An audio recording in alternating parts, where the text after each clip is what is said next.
Break के बाद खुशामदीद नाज़रीन। पाकिस्तान मुस्लिम लीग नून के ताहयात कायद मियां मोहम्मद नवाज शरीफ साहब की वापसी के तज़किरे जब चल रहे हैं तो इतनी बहसों मुबाहिसा तो हमने कर लिया उनकी वापसी के हवाले से। पाकिस्तान मुस्लिम लीग नून क्या समझती है, 4 साल उनकी गैर मौजूदगी में पाकिस्तान मुस्लिम लीग नून ने क्या खोया है और अब उनकी वापसी पे पाकिस्तान मुस्लिम लीग नून को क्या हासिल होगा। तैयारियां जो हैं, पाकिस्तान के बदलते हालात, 4 साल ने पाकिस्तान को जिस हद तक बदला है, नवाज शरीफ साहब ऐसा कौन सा बयानिया लेके आ रहे हैं या ऐसा कौन सा मोटिव लेके आ रहे हैं कि जिसके तनाजुर में पाकिस्तान के हालात तब्दील होते दिखाई देंगे। इसी बारे में बात करते हैं। पाकिस्तान मुस्लिम लीग नून के सीनियर रहनुमा कैसर अहमद शेख साहब ने हमें ज्वाइन किया है। शेख साहब कैसे हैं आप? ठीक ठाक है सर? जी जी बिल्कुल, आप भी ठीक हैं। शेख साहब आपने दाढ़ी बढ़ाई हुई है, शेव नहीं की हुई। मियाँ साहब सुबह आ रहे हैं, हम तो सुन रहे हैं इस्तिकबाल की तैयारियां हो रही हैं, लेकिन आपकी हालत तो इस्तिकबाल वाली लग नहीं रही। नहीं, मैं गया हुआ था माशाल्लाह, उम्रे पे गया हुआ था तो माशाल्लाह शेव नहीं की तो मैं सीधा आया हूँ यहाँ चनियोट हूँ अभी, क्योंकि हमने कल जाना है जलसे के लिए और सब लोगों को साथ लेके जाना है। तो दाढ़ी इसलिए बड़ी हुई है क्योंकि मैं 8 दिन वहाँ उम्रे पे लगा के आया हूँ जी। शेख साहब, आप बड़ी मुकद्दस जगह पे गए, अल्लाह सबको जाना वा नसीब करे। आरज़ू होती है, तमन्ना होती है, जो जाता है वो दोबारा तरसता है, जो नहीं जाता वो तरसता है। और आप वहाँ से आए हैं कि कमाल की जगह से आए हैं। अल्लाह आप पर इतना बरकतें समेट के आए हैं ना। जाहो जलाल वाली जगह से आए हैं, बरकतें समेट के आए हैं, जन्नत से आए हैं ना। मदीना जन्नत है ना, जन्नत मदीने की सुबह कैसी होगी, जन्नत की सुबह जैसी होगी। वो यहाँ पर आपका एक साहब का MNA है अब असदुर रहमान, उसकी वीडियो देखी आपने? नहीं, मैंने नहीं देखी वो। क्या मेरे कोलीग रहे हैं, काफी कोलीग रहे हैं। उन्होंने कहा जी जो तो जलसे में बैठे हैं वो तो जनती हैं ही हैं, और जो मीनारे पाकिस्तान जाएंगे वो भी जनती हो जाएंगे। अच्छा, मुझे वो कहते हैं ना मदीना शरीफ जाएंगे तो यकीन हो जाता, खाना काबा जाएंगे यकीन हो जाता। उन्होंने कहा जरा मीनारे पाकिस्तान जाएंगे वो जनती हो जाएंगे। आप तो अभी ताज़ा आए हैं उम्रा करके, तो आप तो वो बात करेंगे जो हकीकत पे होगी। ये क्या बात होगी? जी नहीं, असदुर रहमान एक सीनियर पॉलिटिशियन है और मैंने पूरी बात तो उनकी नहीं सुनी, लेकिन आप कहते हैं तो सुना दें, कहते हैं तो सुना दें आपको। नहीं, जरूर सुनाएं मुझे, अच्छा मैं सुनूंगा उनका जी हाँ क्या उन्होंने कहा है, क्योंकि मेरे कोलीग रहे हैं और मैं उनका एहतराम करता हूँ। जी जी शेख साहब, आप रोज़ाना की बुनियाद पे कभी 1 to 5 देने की बातें, कभी इस तरह के बयानात, आप क्या समझते हैं? ताहयात कायद पाकिस्तान मुस्लिम लीग नून के आ रहे हैं तो वहाँ पे उनके इस्तिकबाल के लिए इस तरह के चढ़ावे क्यों चढ़ाए जा रहे हैं कि जिसको स्कैंडलाइज किया जा सके? देखिए, बात बड़ी क्लियर है यासिर, अगर तो लोग गलत बयानी करें ना, मैं अब चनियोट पूरे ज़िले में कर रहा हूँ, ऑर्गेनाइज करो। मैंने कहा है कि लोगों के लिए हम अरेंजमेंट कर रहे हैं, उनको ले जाने का, ले आने का, उनकी जो है इंटरटेनमेंट का भी कर रहे हैं, ताकि उन्हें जाना है एक बहुत बड़े लीडर को वो वेलकम करने के लिए और उनकी बातें सुनने के लिए जा रहे हैं। लेकिन कोई 1 to 5 और ये बात हमारे यहाँ किसी के कान में भी नहीं पहुंची और किसी ने कही नहीं। अब लोग देखो ना, एग्जैजरेट भी तो वैसे मैं प्रोड्यूसर साहब से कहूँगा, जब तक हम शेख साहब से बात कर रहे हैं, अगर वो जन्नत वाली बात और 1 to 5 वाली बात अगर निकाल के शेख साहब को सुना दे ताकि शेख साहब को इल्म हो सके, कोशिश करें। अगर नहीं उन्होंने की होगी, लेकिन हमने यहाँ नहीं सुनी। हमारे इलाके में किसी बंदे के ने भी ये बात नहीं सुनी। मैं खुद अब मैं चनियोट में मौजूद हूँ, सीधा आ गया हूँ वहाँ पे सऊदीया से। यहाँ लोगों से मैं इंटरेक्शन में हूँ, 4-6 घंटे हो गए मैं मीटिंग्स कर रहा हूँ और जलसे कर रहा हूँ और लोगों को मोटिवेट कर रहा हूँ कि चले मेरे साथ, हमारे साथ चले। और लोग बड़ी खुशी से इस बात को मतलब तैयार हैं, वो हमारे साथ चलेंगे कल। बहुत बड़ा जलसा होगा इंशाल्लाह कल लाहौर में। अब देखिए ना, इस किस्म की बातें खामखा अगर सियासत में हम कहें ना, किसी ने कोई एक लफ्ज़ भी नहीं कहा और सब हम खुद अरेंज कर रहे हैं। अच्छा शेख साहब, आपने कितनी गाड़ियां अरेंज की हैं? मैं जी कर रहा हूँ तकरीबन 250 से 500 बंदे कम से कम हम कोशिश कर रहे हैं उनके लिए अरेंज करें हम गाड़ियों का। मिनिमम 250 होंगे। सर ये मलिक अहमद खान साहब कहते हैं हम अपने जिले से 60,000 बंदा लेके जाएंगे, आप 250-500 लेके जा रहे हैं। सर इतना बड़ा जिला है, नहीं झंग आपको लगता है साथ में, फैसलाबाद जिले की बात नहीं कर रहा मैं, जिले की बात नहीं कर रहा मैं तो अपना, आपने कहा कि आपने कितनी की, मैं पर्सनल अपनी तरफ से जो बात कर रहा हूँ वो कह रहा हूँ कि मैंने ये किया है। आप MNA हैं और भी मलिक अहमद साहब MPA थे। जी जी।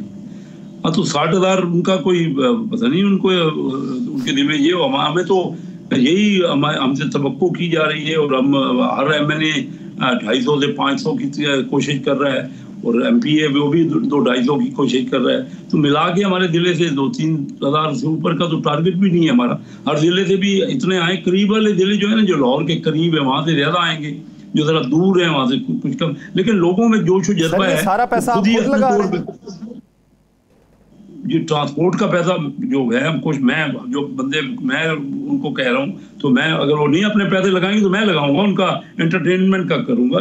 250 बंदे के अरेंजमेंट को इतना बड़ा पैसा नहीं है, 5-6 लाख रुपया लगेगा, जरूर मैं अपनी जेब से लगाऊंगा, और ज्यादा भी हो तो लगा देंगे, कोई ऐसी बात नहीं, अपनी जेब से लगाऊंगा। जी जी। अच्छा, मियाँ साहब का बयानिया क्या होगा? कल मियाँ साहब की तकरीर जो है वो बड़ी अहम तकरीर होगी, और मियाँ साहब कल क्या तकरीर फरमाने जा रहे हैं? मियाँ साहब जी, पाकिस्तान का जो सूरत हाल बनी है ना, क्योंकि पाकिस्तान की तबाह हालत है। मियाँ साहब कह रहे हैं कि पाकिस्तान को हमने खुशहाली की तरफ ले जाना है, और पाकिस्तान को हमने बचाना है तबाही से। आज देखिए ना, ये अच्छी बात है कि ये मामला बेहतरी की तरफ शुरू है पाकिस्तान। मैं कहता था, ये कहते थे ना कि पाकिस्तान डिफॉल्ट हो रहा है। मेरी असम्बली में रिकॉर्डेड, आपने तकरीर सुनी हुई, मैंने तकरीर की असम्बली में कि हमने $200 बिलियन देना है। ये क्यों गलत PTI वाले और ये जो बातें फैला रहे थे कि पाकिस्तान डिफॉल्ट हो रहा है। पाकिस्तान के कम से कम एसेट्स की वैल्यू 4-5 हज़ार अरब डॉलर है, और 200 अरब उसमें देने हैं। हम कोई चीज़ भी अपनी दिया जाता है ना, मैंने किसी के पैसे देने हो तो मैं अपनी कोई एसेट को बेच कर भी उसमें दे सकता हूँ। डिफॉल्ट क्यों होगा? डिफॉल्ट होना तो एक बहुत बड़ा ताना था, और पाकिस्तान जो कि दुनिया की 4-5वीं आबादी का मुल्क है। यासर भाई आपसे पूछेंगे, मैंने तो सिर्फ ये पूछा है, ये बातें आप 50 दफ़ा कर चुके हैं, हम सुन चुके हैं, कौम जान चुकी है। मियाँ साहब का कल बयानिया क्या होगा? मैं तो वोट को इज्जत दो बयानिया खत्म, खुशहाली बयानिया होगा ना। इज्जत तो वोट को इज्जत के बगैर तो कोई काम चल ही नहीं सकता। देखिए, जब तक जो लोग वोट देते हैं उनकी भी इज्जत हो, और जिनको वोट दिया जाता है उनकी भी इज्जत हो, तब ही कोई जमहूरियत चल सकती है। वोट को इज्जत देना तो एक इतना बेहतरीन बयानिया है, हर वक्त का बयानिया, और हमेशा जारी रहना चाहिए। अगर वोट को इज्जत नहीं मिलेगी ना, तो कोई भी मुल्क आगे नहीं बढ़ सकेगा, वो तो लाजमी हो गया। लेकिन इस वक्त जो बयानिया हमारा खास तौर पर ये है कि पाकिस्तान को खुशहाल करो। ये जो हम दुनिया के गरीब तरीन मुल्कों में चले गए हैं, उसको अपने आप को बेहतर करो।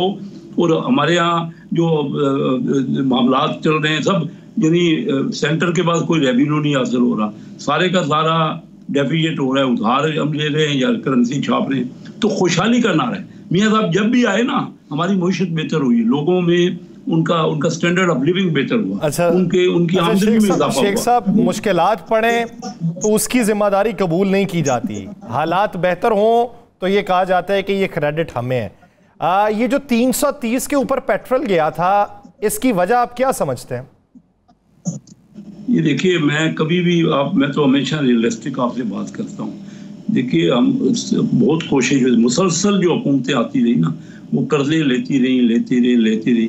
क्योंकि PTI ने जो जब आई तो सर, स्पेसिफिक क्वेश्चन है, क्या उसे आलमी मार्केट से आप रिलेट करते हैं? उसी का जवाब दे रहा हूँ। आप हमें वो कबूल, अगर जब ऊंचा गया तो वो भी हमें मानना चाहिए कि हमारी वजह से गया, और अगर नीचे आया तो वो भी हम मानेंगे कि।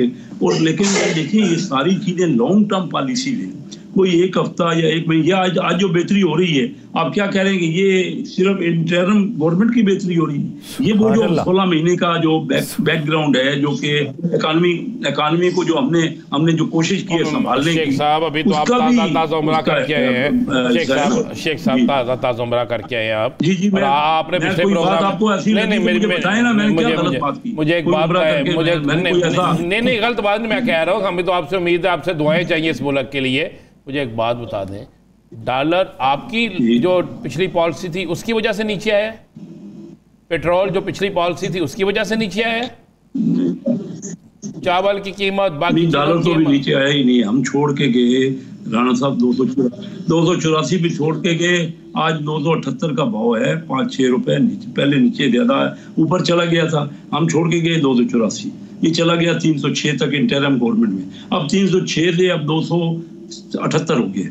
तो हमने जो छोड़ा था ना उसी के लगभग है, कोई नीचे ऊपर की बात नहीं है।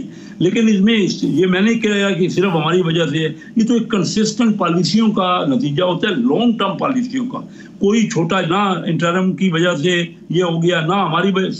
100 रुपए जो बढ़ा डॉलर कोई इमरान खान साहब जो छोड़ के गए, उसके बाद कोई 90 रुपए बढ़ गया, तो सिर्फ ये नहीं कि हमारी वजह से बढ़ गया, ये उनकी भी पॉलिसियां थी जो कंटिन्यूड थी।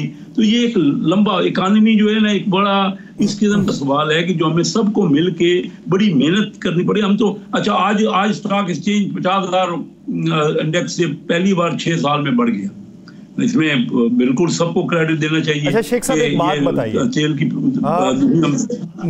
मियां साहब बात करते हैं मुख्तलिफ अपने खिताबात में कि ये जो अदलिया थी इसने मेरे साथ वो सलूक किया जो नहीं होना चाहिए था। मैं मुंतखब वज़ीर आज़म था और मुझे मुंतखब वज़ीर आज़म से अगर किसी ने उतारा है तो ये अदलिया ने उतारा है। अब आप ये देखिए कि आप मुल्क के अंदर वापस आ रहे हैं, उसी अदलिया ने आपको ज़मानत भी दी, उसी अदलिया ने दायमी वारंट गिरफ्तारी भी मुअत्तल किए। जब इतना आपको नज़र आना शुरू हो जाए तो आप पहले अपने केसेस भुगत के अपने ऊपर जो टैग है वो ख़त्म करवाएंगे, या सड़कों के ऊपर जहाज़ उड़वा के वहाँ से फूल निछावर करवा के और बड़े बड़े जलसे करके अंडर प्रेशर करके फिर अदलिया के सामने जाएंगे? नहीं, तो हमने तो सबसे पहले अदलिया का दरवाज़ा खटखटाया है ना। हमने तो कहा है उनसे, इस्लामाबाद हाई कोर्ट ने पूछा है नैब से, तो नैब ने कहा है ना कि हमें कोई इतराज़ नहीं, आप उनको 5-6 दिन का वक्त दे दे, 5-6 दिन बाद आ जाएं। ये तो कोई अदलिया के थ्रू ही हो रहा है। कोई 5-6 दिन का वक्त आपने मांगना था तो वो बाहर का मांगते हैं ना, पाकिस्तान में वापस आके 5-6 दिन का वक्त मांगा जा रहा। नहीं तो अदलिया नहीं यार, यासिर आप ज्यादती कर रहे हैं। या तो आप अदलिया ने ही वक्त दिया ना, अदलिया को मैं मानता हूँ, अदलिया देखना यही हमारी अदलिया है, हमारी यही अदलिया थी। यही मैं बात कर रहा हूँ ना, जिन्होंने मुशर्रफ साहब को टाइम दे दिया कि आप अमेंडमेंट भी कर सकते हो आइन में, ये अदलिया थी ना 2 साल। यही अदलिया थी जिस पर सुप्रीम कोर्ट पे हमला हुआ था। जी हाँ, ये तो ये हमला किसने किया था? मैं आपकी बात मान रहा हूँ ना कि ये गलतियां हमसे होती रही हैं। बात ये हो रही कि हमें अपने इदारों को, अपने आप को, पाकिस्तान को बेहतर करना है। ये देखें ना, एक दो तक जो करते रहेंगे चोट डाकू, एक दूसरे को कहते रहेंगे या मुखालफत ही करते रहेंगे, कि कहीं ना कहीं कोई मिनिमम कॉमन एजेंडा बना लीजिए। अब प्राइवेटाइजेशन फिर दोबारा, उसके बगैर तो चारा नहीं चला। कितने अर्से से प्राइवेटाइजेशन रुकी हुई है, क्यों रुकी हुई है? हर हुकूमत ने रोके रखी। हम प्रेशर, जब हुकूमतें, पॉलिटिकल हुकूमतें यही प्रेशरों में रहेंगी और किसी एक पार्टी को भी कोई मेजॉरिटी नहीं मिलेगी और हर वक्त उसके ऊपर तलवार रहेगी कि कहीं कुछ हो जाए, कोई अदलिया उसको हटा देगी। राना साहब, आपका भी पाकिस्तान है, मेरा भी पाकिस्तान है, आपको भी उससे प्यार है, मुझे भी प्यार है। आपका मेरा यासर का तो है पाकिस्तान, क्योंकि हमने रहना ही, आपने भी इधर ही रहना है, मैंने भी इधर ही रहना है, यासर ने भी इधर ही रहना है। उनके लिए शायद ना हो, यहाँ पे नहीं रहना होता। नहीं, रहने हम सब ने रहना है। पाकिस्तान बहुत अच्छे दिन आ रहे हैं, मैं आपको बता, ये नहीं मैं कह रहा कि एकदम हो जाए, लेकिन ये यकीन से मैं आपको कह रहा हूँ कि पाकिस्तान में बहुत पोटेंशियल है। दुनिया की इन्वेस्टमेंट इधर आई, हम फैसिलिटेट करें, हम अपनी ब्यूरोक्रेसी को ठीक करें, हम ये करें कि ज़्यादा से ज़्यादा अमीर आदमी टैक्स दे। हम ना ये, और बेहतरी हो रही है, हमें रियलाइज हो गया है, हमें अपनी गलतियों का अंदाजा हो गया, हमने गलतियाँ की हैं। सर, ये बार-बार ये गलतियों का अंदाजा 90 की दहाई में भी हुआ था, ये गलतियों का अंदाजा 2008 में भी हुआ था, ये गलतियों का अंदाजा अब भी हो रहा है। हम उस वक्त बच्चे थे जब गलतियों का अंदाजा पहली बार हुआ था, अब हमारे बच्चे हो गए जब फिर गलतियों का अंदाजा है, और हमें यह लगता है कि हमारे बच्चों के भी बच्चे हो जाएंगे तो गलतियों का सिर्फ अंदाजा ही हो रहा होगा।